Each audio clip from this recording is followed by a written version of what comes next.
Olá, bom dia, tudo bem? Hoje eu queria falar um pouquinho com vocês sobre o casamento. Já faz um tempo que eu estou querendo gravar um vídeo e tenho recebido demandas relacionadas com esse tema, mas em decorrência da falta de tempo não foi possível fazê-lo antes, então quero fazê-lo agora com vocês. Para conversar um pouco sobre o casamento, eu queria conversar sobre, utilizando a metodologia de conversarmos sobre 5 dimensões importantes que essa instituição tem, na perspectiva da gente tentar esmiuçar e tirar um pouco as dúvidas relacionadas com essa instituição que tem sido tão atacada na sociedade contemporânea. A primeira dimensão que eu quero chamar a atenção é a dimensão da criação do casamento, quer dizer, quem o criou e quando ele foi criado. E para a gente entender esse processo, a gente tem que buscar isso lá no livro de Gênesis, no início do livro de Gênesis, no capítulo 3, especificamente no verso 3:18. Lá nós vamos encontrar uma frase pequenininha, onde Deus faz o registro de algo que diz muito. Deus diz assim: não é bom que o homem ande só, em 3:18 de Gênesis. A primeira coisa que nós precisamos entender desse texto, quando Deus diz homem, a raiz da palavra hebraica, no hebraico arcaico, não quer dizer gênero masculino, não está se referindo ao homem masculino especificamente. Essa palavra ela define raça humana, então cabe homem e mulher. Portanto, Deus está dizendo: não é bom que a raça humana fique só, não é bom que homem e mulher fique só. Então isso nos remonta à explicação por que Deus fez o casamento. Somos seres sociáveis, somos seres que funcionamos melhor em dupla. Essa é a nossa essência.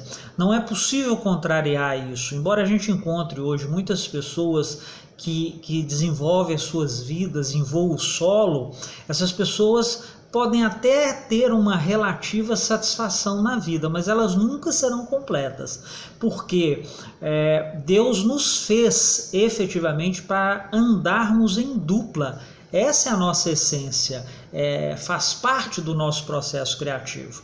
Então, isso é muito importante entender isso, não é?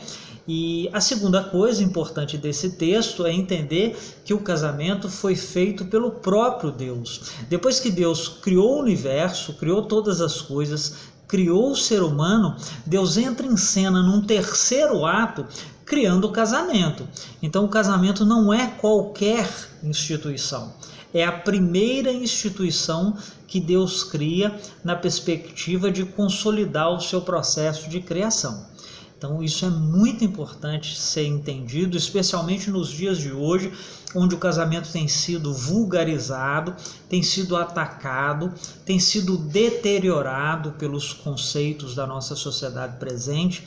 É muito importante a gente buscar a origem conceitual do casamento e entender a importância dele no universo e a importância dele no nosso próprio universo. A segunda dimensão que eu queria trabalhar aqui com vocês é a dimensão da duração, não é? Que também tem sido profundamente atacada. Hoje as pessoas descartam relacionamentos à luz da primeira dificuldade, à luz da primeira situação mais complicada, mais difícil. As pessoas descartam, como estamos descartando as pessoas que não falam as coisas que a gente quer ouvir nas nossas redes sociais. Então isso está uma coisa muito séria. E o casamento ele foi feito na perspectiva da perenidade eterna.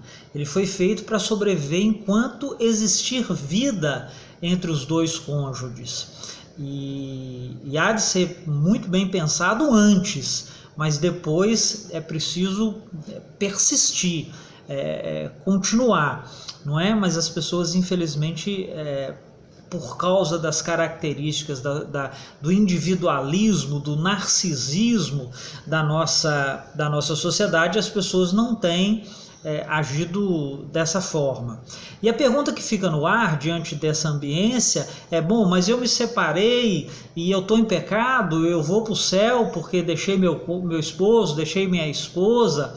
Olha, todo pecado é passível de perdão, não é? Jesus morreu para isso. Agora, há de se ter o arrependimento e o entendimento. Quer dizer, se o meu casamento não deu certo, o primeiro casamento não deu certo, ou o segundo casamento não deu certo, eu preciso parar e entender o que está acontecendo, assumir as minhas responsabilidades, parar de julgar a culpa só no outro, não é? Entender que um casamento não fale por causa de uma pessoa só, isso é impossível. Quer dizer, é um conjunto, né, de erros de homem e de mulher. Então cada um tem que entender o processo que entrou, os erros que entrou, assimilar, se arrepender e de preferência ir até o outro, o ex-cônjuge, e externar seu pedido de desculpa. Olha, nosso casamento fracassou, mas eu quero te pedir perdão, porque nesse fracasso, essa parcela A, B e C é minha, não é? E demonstrar claramente o arrependimento e prosseguir, né? Quer casar de novo, case de novo, não é? Mas com a consciência do que fez de errado e com o arrependimento. Mas o casamento foi feito na perspectiva de ter uma perenidade, de durar efetivamente a vida toda, não é? Além disso, a dimensão do formato, né? Ele é uma união monogâmica, é uma união entre um homem e uma mulher, homem e mulher. Todas essas variações que a gente vê hoje por aí, nas relações homoafetivas, elas não são o casamento. A sociedade pode querer dizer, o movimento tal pode querer dizer, mas isso não é casamento aos olhos da Bíblia. Aos olhos da sociedade, pode casar até com cachorro, com vaca, não é? Em outros países isso acontece. Na Índia casa até com bananeira, né? Uma mulher pode casar até com uma bananeira, mas aos olhos de Deus, o casamento, o formato do casamento é entre homem e mulher, não é? Qualquer formato que saia disso não é casamento, é qualquer outro tipo de coisa, mas não é casamento. Isso precisa ser entendido. E quem persiste em outro formato está pecando severamente, está vivendo em pecado e não herdará o reino dos céus. É o que diz a palavra de Deus, não é? A segunda característica que a gente precisa entender, a segunda dimensão, a quarta dimensão, é como essa união é constituída. E aí tem uma situação muito complicada que acontece, não é? As igrejas insistem que as pessoas só podem ser batizadas se estão civilmente casadas. E isso é um erro tremendo das igrejas protestantes, da igreja católica, e um pecado severo, porque as igrejas não têm o direito de impedir que as pessoas sejam batizadas, especialmente sobre essa alegação, por uma questão muito simples. A Bíblia não define nenhum rito para o casamento. A Bíblia só define que as pessoas devem se unir em amor, numa perspectiva de uma vida junta, perpétua, uma vida junta em amor e respeito perene. Portanto, o registro civil é uma formalidade secular, não tem nada a ver com o casamento bíblico. É óbvio que a Bíblia recomenda que nós andemos de acordo com a lei, mas eu quero lembrar que hoje a união estável é de acordo com a lei, mas infelizmente as nossas igrejas, as igrejas protestantes, ainda por herança do catolicismo, insistem nessa aberração de que tem que existir o casamento civil. Se você não está casado civilmente, você está em pecado, e isso não tem fundamentação bíblica nenhum. E um pastor que se levanta contra alguém para dizer isso, ou para dizer que se não estiver civilmente casado não será batizado, ele está cometendo um grave erro, um grave equívoco frente às tradições do catolicismo. Ele está sendo contaminado. Houve um período que o concubinato, quer dizer, viver junto sem estar casado, era, inclusive, de forma prevista no Código Civil, uma prática negativa, uma prática que a sociedade abominava, mas isso não prevalece hoje.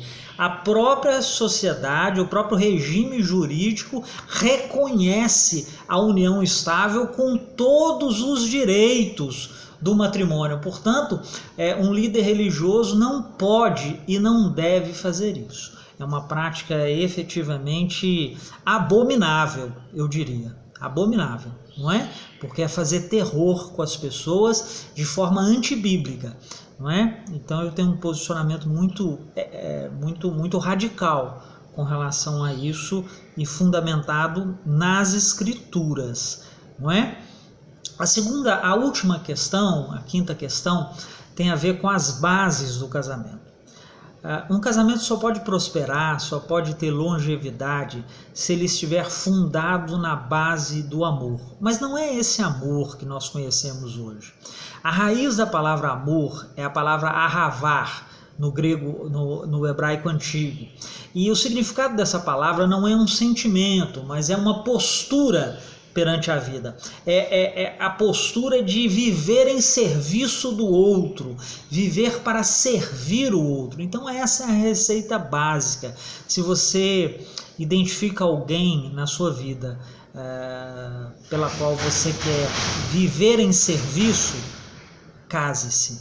Mas se você identifica alguém só porque te atrai fisicamente, te atrai sexualmente e tem qualidades que você identifica que são qualidades promissoras, que são qualidades utilitaristas para você, esqueça, isso não vai dar certo.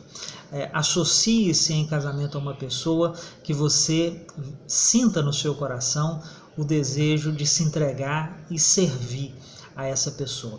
Essa é a única possibilidade de sucesso dentro da sociedade conjugal. Eu espero ter de alguma forma contribuído para tirar um pouco das dúvidas e que Jesus possa abençoar ricamente todos vocês e conceder um bom dia a todos. Esse é o meu desejo. Um grande abraço.